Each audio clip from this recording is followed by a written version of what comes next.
Good evening, Simon here, Explosive Action. I'm back with a metal CD update, and there's quite a pile here, so let's get through it as quick as we can. And we are listening to, in the background, a brand new band. This is a brand new demo tape from Ravenous Dusk, new Sydney black metal band featuring two members, Wraith from Nazul and Balam from Pestilential Shadows. Let's take a look at the aesthetics on this, because that cover is fantastic. There's the guys there. Really, really nice. 4 tracks. There's the lyrics there. And you can hear in the background, hopefully you can hear in the background, it's definitely in the pocket of Nazul. Has that awesome, fast, atmospheric black metal sound that those guys are really renowned for. But it has it's got this vampiric touch that you're going to hear in the background. If you listen in the background, as I'm going through the CDs, you're going to hear a lot of what I'm talking about. It's a fantastic demo. I'm really excited to see what album comes out of this. So yeah, it's out today, I believe. So check it out, Ravenous Dusk. It's called The Dead of Night, out on Seance Records. Go check out their website, pick up a copy. First CD we're going to take a look at is this band. Burial, Inner Gateways to Slumbering Equilibrium at the Center of Cosmos. Mouthful. And I'm not even up to the Baths of Goth yet. Anyway, Burial, good band. Crawling mass of death doom out of Italy. These guys, so good. I've got this compilation that was I think it was a couple of EPs and a demo, and they sort of treated it as an album. That was really good stuff. But this thing, this is next level. Fans of Mortiferum are going to really enjoy the dark, murky, Lovecraftian decay on display here. It's mostly sluggish, gets a bit mid-paced. Tracks like, there's an instrumental here called Absent Visions Conceive Unspeakable Beings. Of course they do. That instrumental is actually probably the best thing on here. It's such a good journey on that track, and it's one of the slowest points on the album as well. It kind of reminds me almost of Inverloch. It's got those, the distorted guitars drop back, and it's just sort of electric guitar and booming drums at a snail's pace, and that really reminds me of Disembowelment, Inverloch, that kind of stuff. But oh man, that cover art, you get lost in it, absolutely lost in that thing.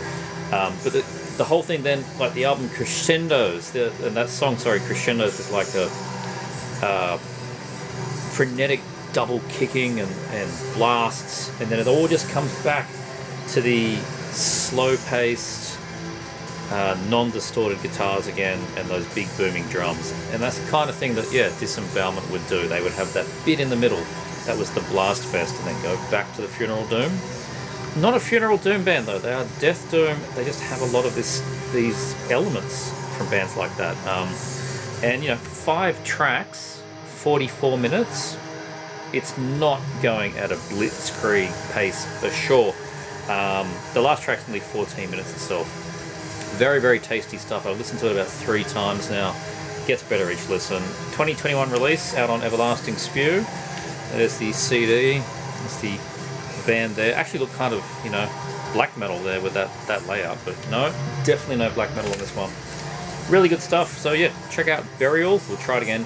Inner Gateways to the Slumbering Equilibrium at the Center of Cosmos. It's 2022. There is a new Immolation album out, of course. Everybody knows this by now. For me, this is another solid entry of their branded dark, groovy, blasphemous death metal. Like Immolation are a band that people try and sound like. They rarely succeed. They have their own sound. Not reinventing themselves on this album whatsoever, but they rarely need to. I'm enjoying it a little bit more than 2017's Atonement. I like that album, but I can't say I actually have been going back to it too often. The songs on here just seem to stick with me a bit more, which is always a good sign. And that's the point that Immolation have over countless other death metal bands.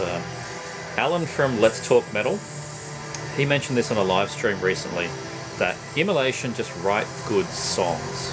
That's completely true. They're not just a collection of cool riffs or an atmosphere and dissonance or a sonic display of like super prowess or anything like that.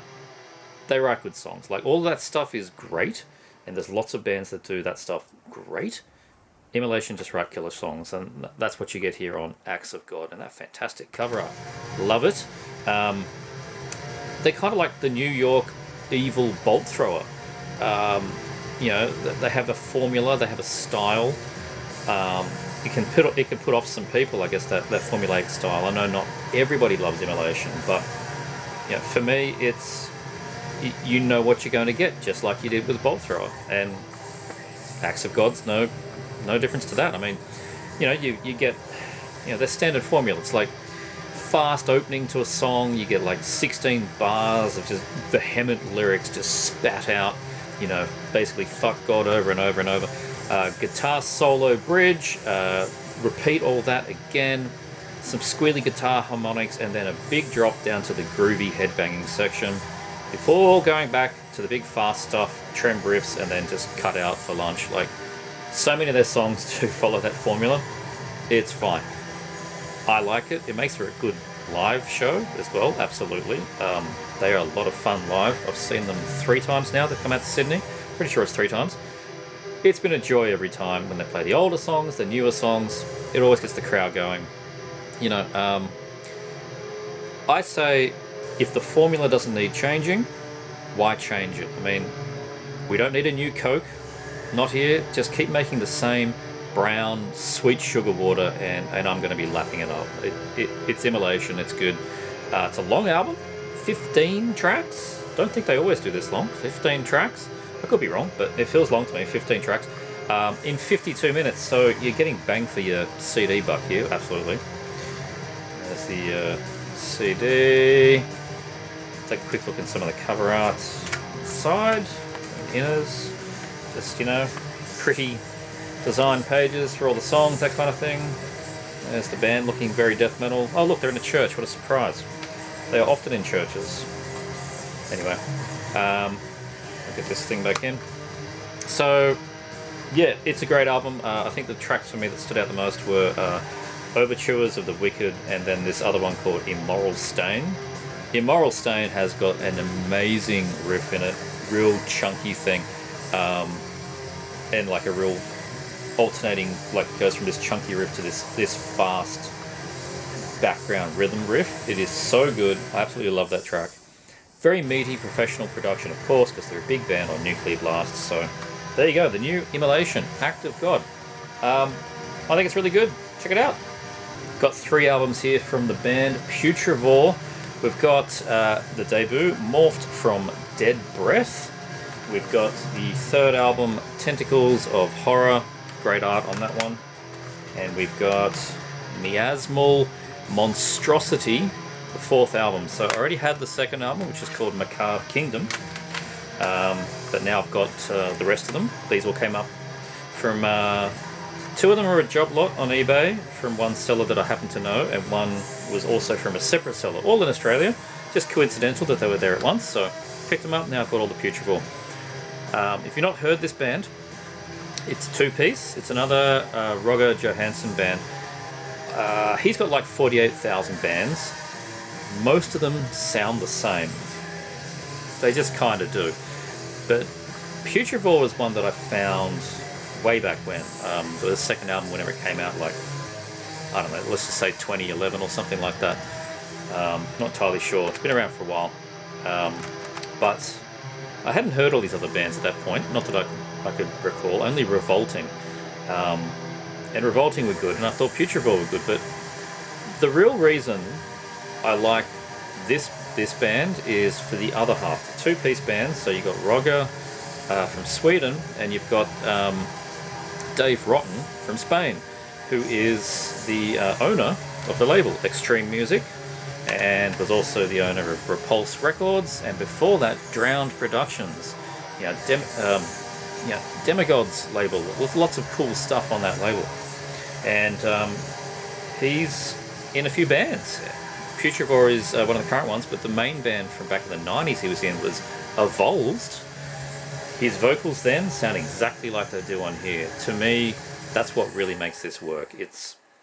You've got Rogger's Swedish riffs, but they're not that Swedish sounding. They're a little bit different. A bit less European, a bit more US sounding, and you've got Dave doing his Evolved vocals, and the whole thing just works. Makes this burbly, gurgly, slimy mess of filth and putridity from Putrivore. I guess they're trying to go for the Rotrivore sound. That's another American band. But yeah, I really dig these guys. It's nothing new or anything like that. It's just really well done. Pretty nasty death metal. Lots of groove to it. This is the latest one. I've actually been listening to the latest one the most. I think that one's probably my favourite. And yeah, the first one. Here we are. So really cool. It's got session drums. I'm not sure about the first one, but definitely on the last two, session drums from Brynja Helgeton from Crypticus. So that's another good band. So yeah, Putrivore, it's great. It's equal parts blasting, it's equal parts groovy, it's got the Evolved sounding vocals, it's got a few Swedish death metal kind of riffs. So there you go. Putrivore, awesome stuff. Absolutely my favourite newish Australian death metal band is Golgothan Remains. I've seen this band 7 times now, I think, and I sing their praise to anybody that will listen. This is their new album just out, Adorned in Ruin.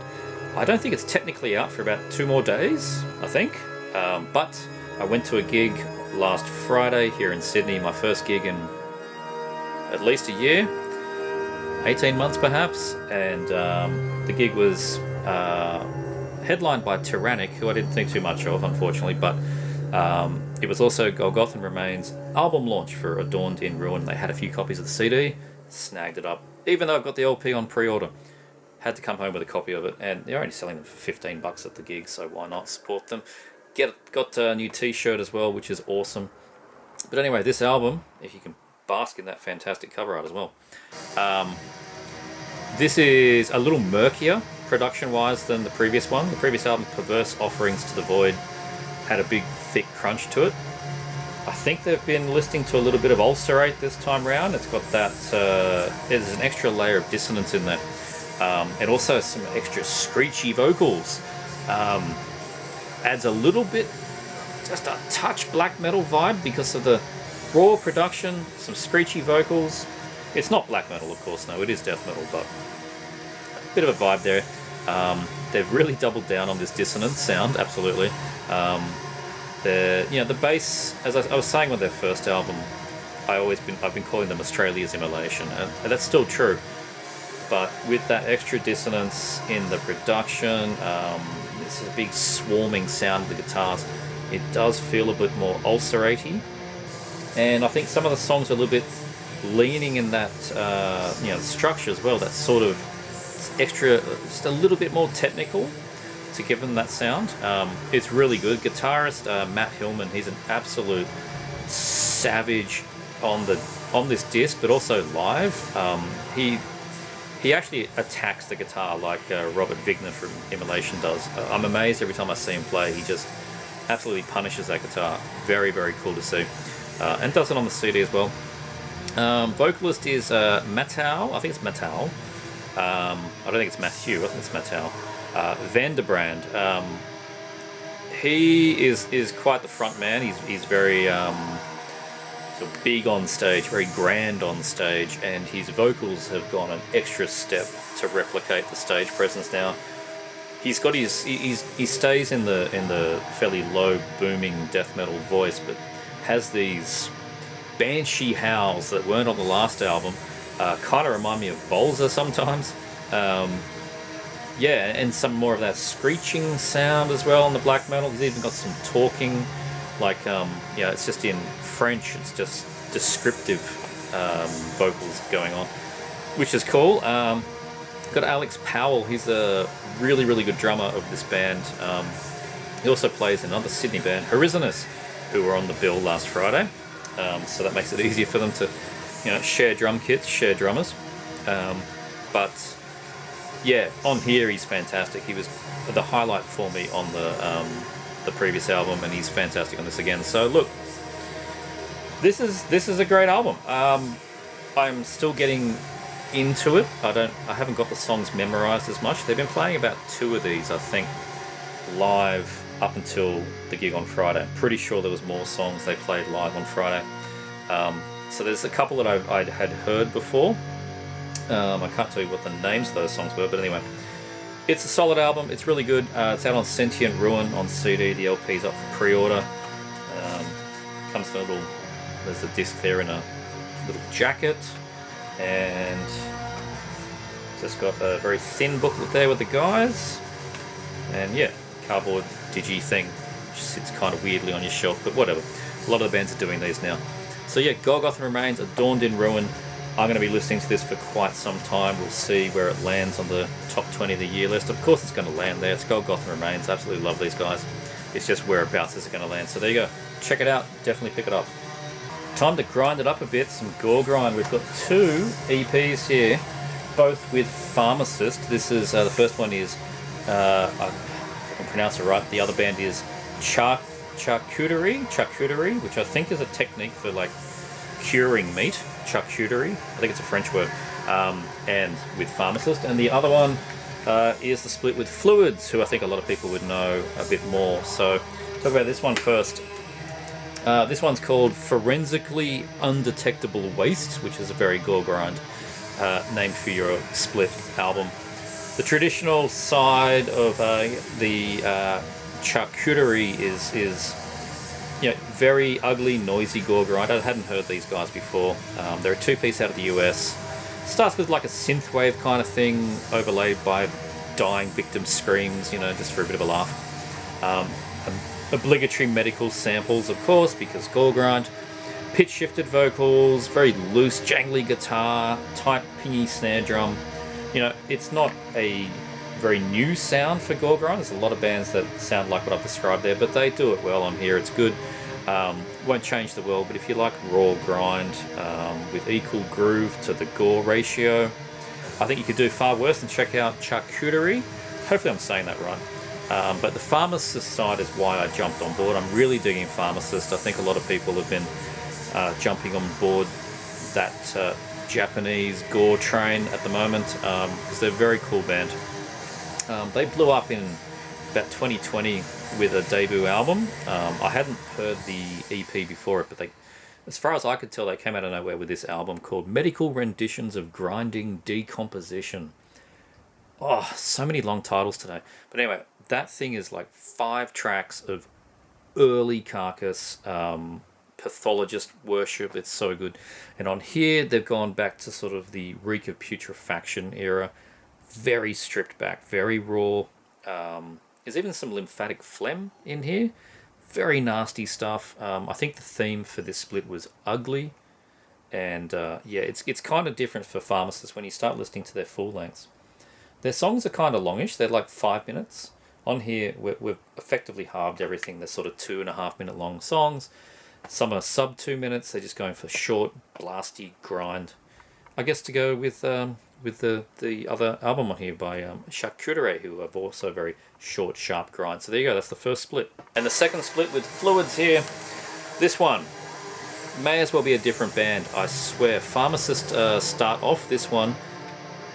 It's so different to the previous EP. I mean, they both came out, I think, the same year. I think they're both their latest sort of releases, but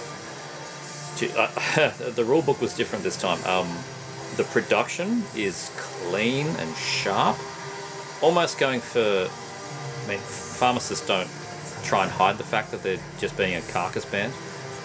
On this one, the production's like heartwork. They've actually gone that far ahead in the emulation. Really awesome thick guitar tone there.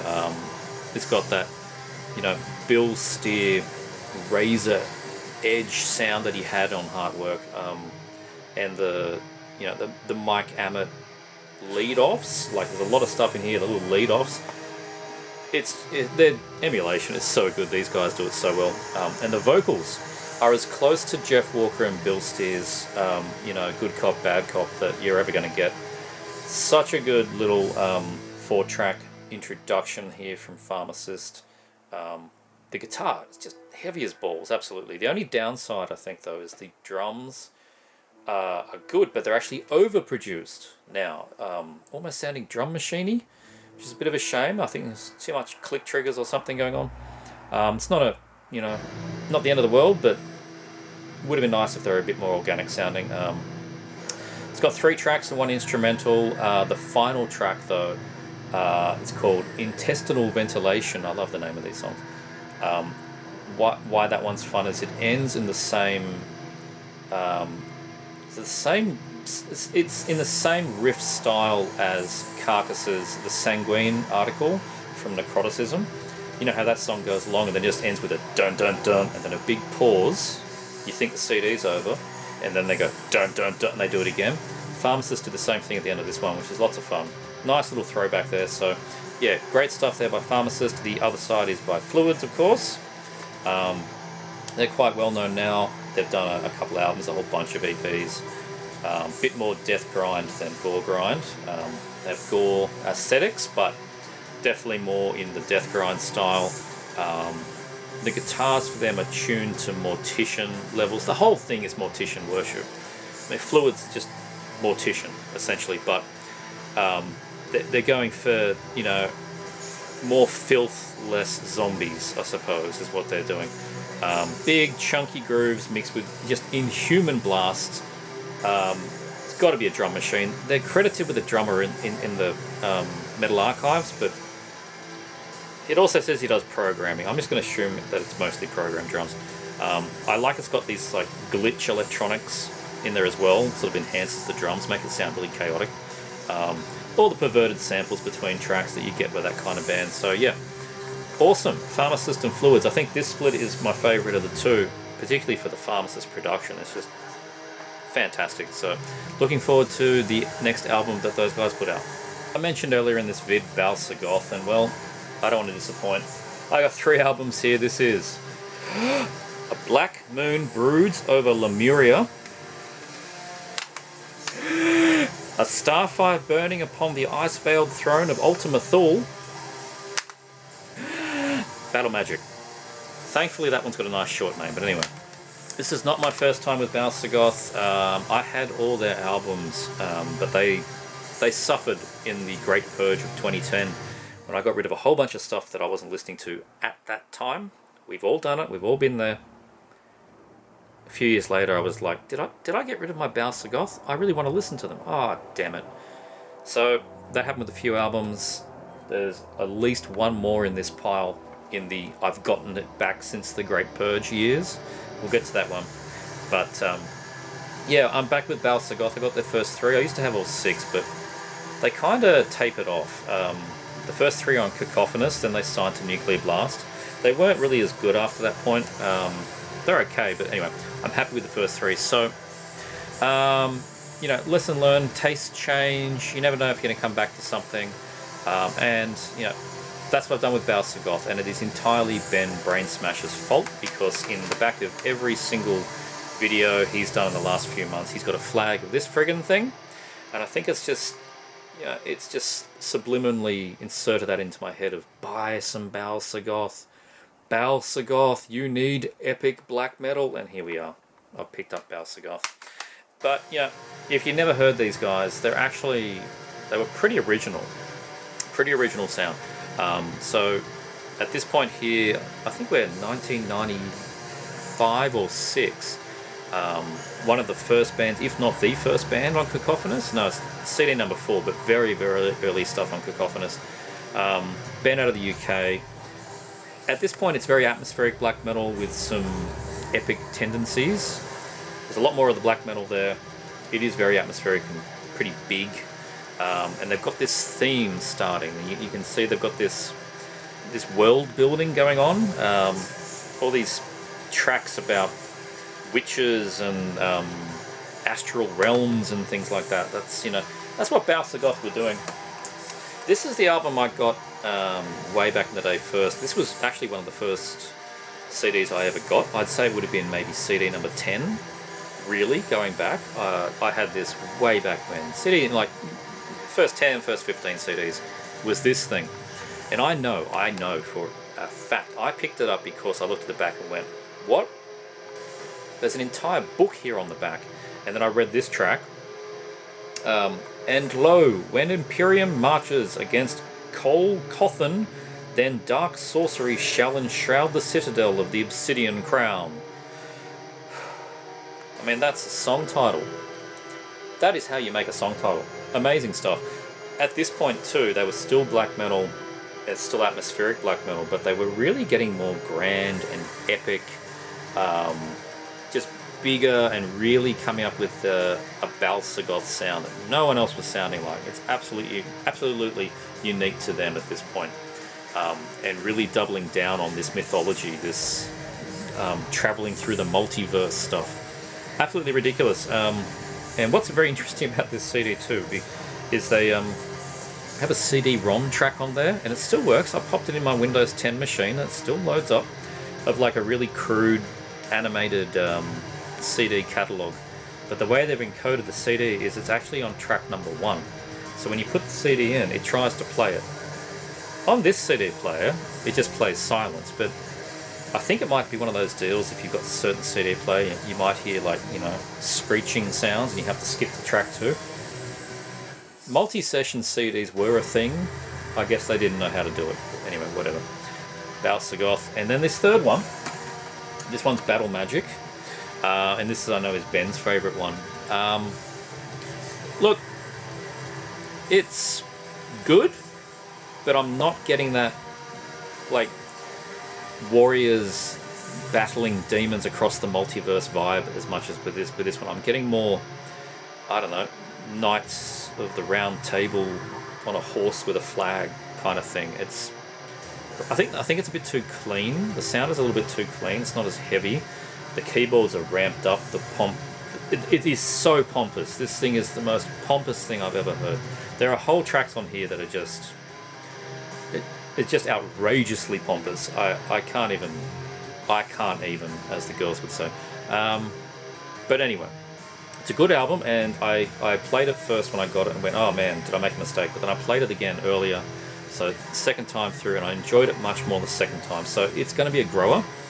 I think the reason I dug these ones more is I was way more familiar with them, so it was just like jumping back into nice warm pajamas. But I got to warm the pajamas up for Battle Magic and get that magic back. So anyway, there you go. I haven't looked at any of the CDs, but it's just all very grand, and the band being very grand and all that kind of thing. So yeah, Balsagoth back in the collection.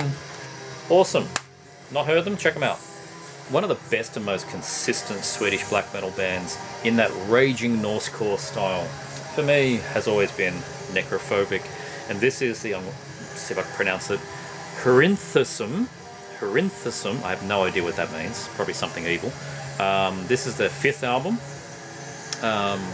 Most people talk about Nocturnal Silence and Dark Side, citing those as the best Necrophobics. I can't argue with that. They get talked about as being some of the best black metal. Can't argue with that either. But, this album, I'm trying, guys, I'm trying. This is from 2006. For some reason, this has been a real pain to find. It was the only one missing from my collection. Whenever I was looking for copies, they were always 3 times the price they should have been. Nothing in shops. I'm just talking Discogs prices. But finally, Century Media has picked it up and put it out, so I'm very happy about that. The original was on Candlelight USA and Regain Records in Europe. I don't know, maybe they just didn't print enough, maybe there was a problem. It's always been hard to find, but now it's not, so you can go get it. Fantastic album. It's absolutely in their top 5 for me. I put it right next to Blood Hymns, so I'm very, very happy to have this one.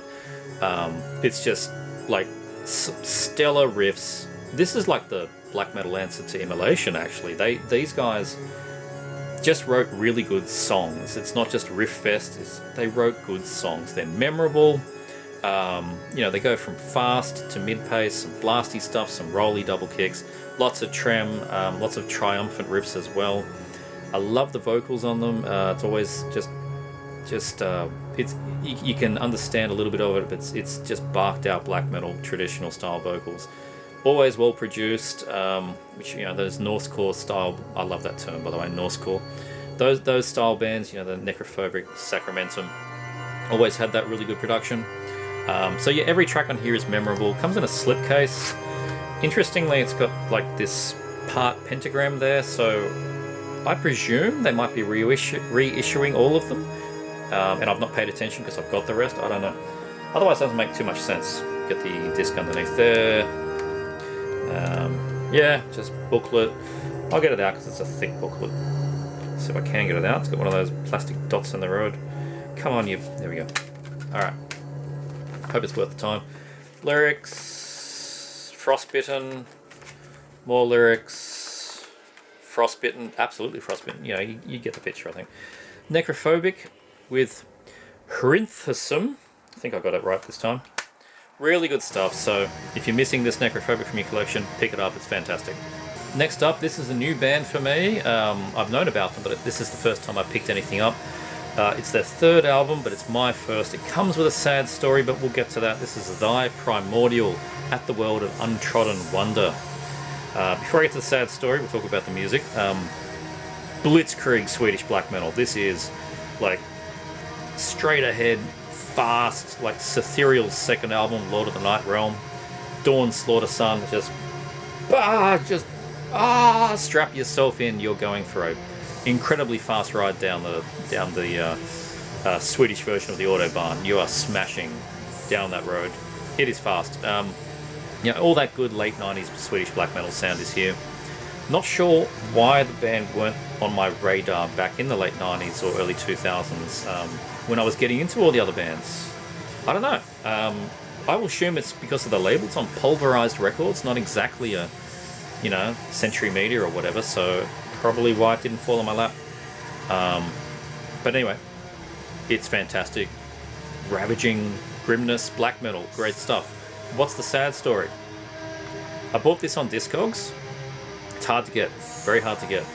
I'm not sure why, but it is incredibly hard to get. There was only one for sale on Discogs. It happened to be in Australia. Decent price. I picked it up. No more for sale. Couldn't find any anywhere else. Picked it up. It arrived. Yay! Happy days. Great cover.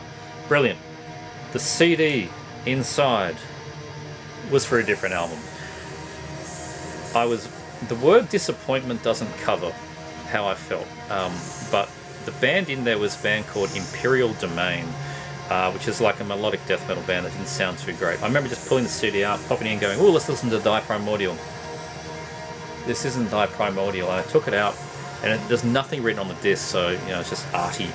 I popped it into my computer, and it looked it up on the CDDB, and it told me what it was. The interesting thing is the label code of that CD.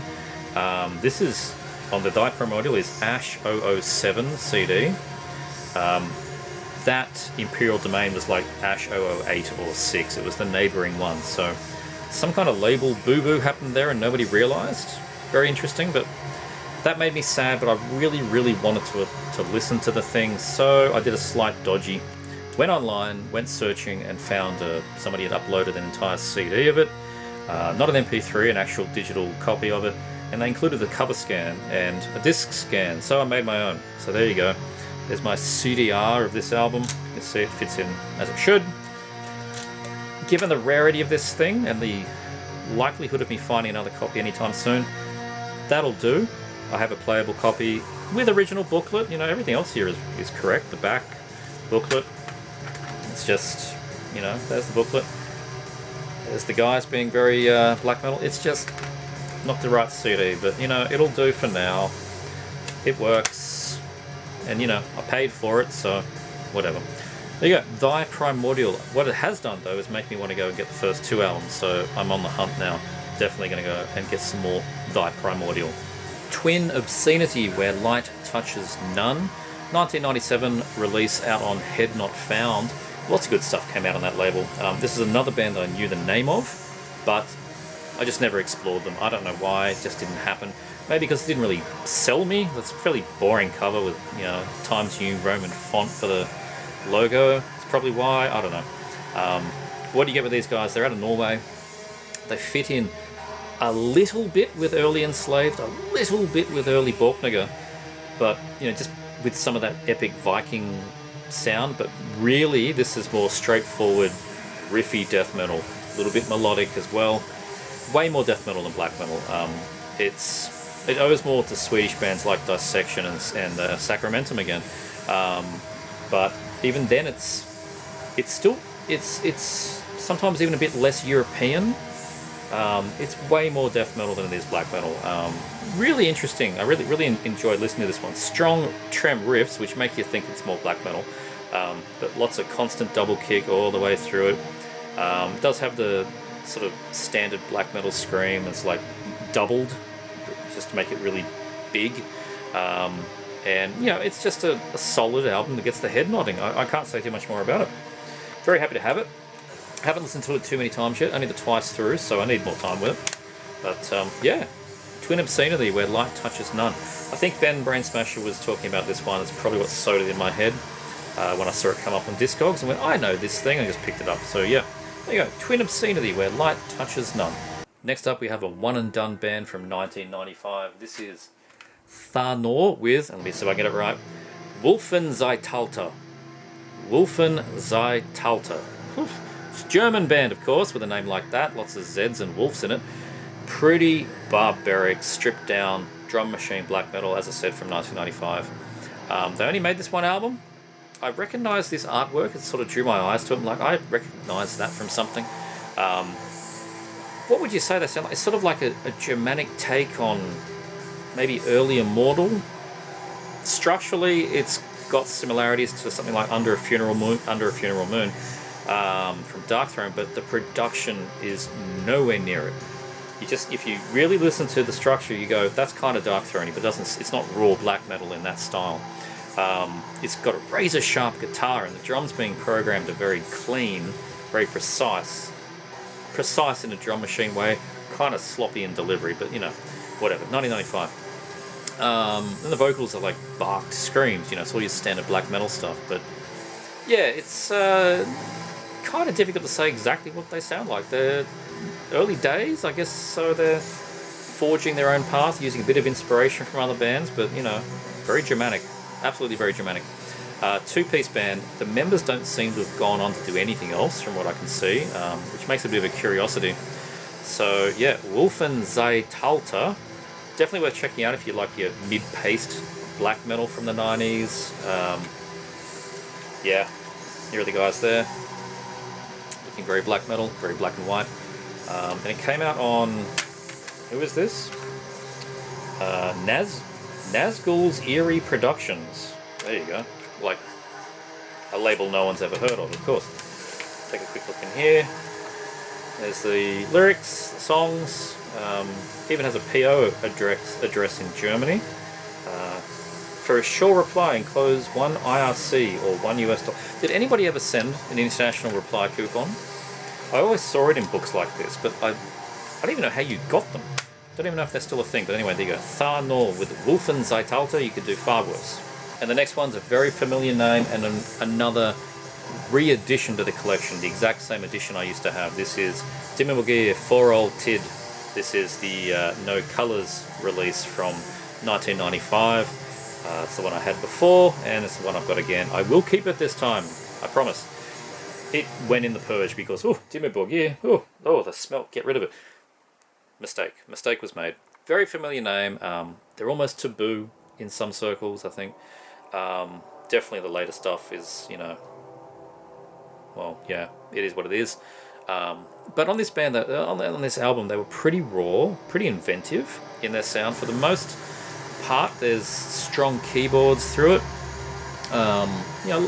Of all the Norwegian bands back in '95, keyboards weren't that big a thing. Satyricon probably were the most with it.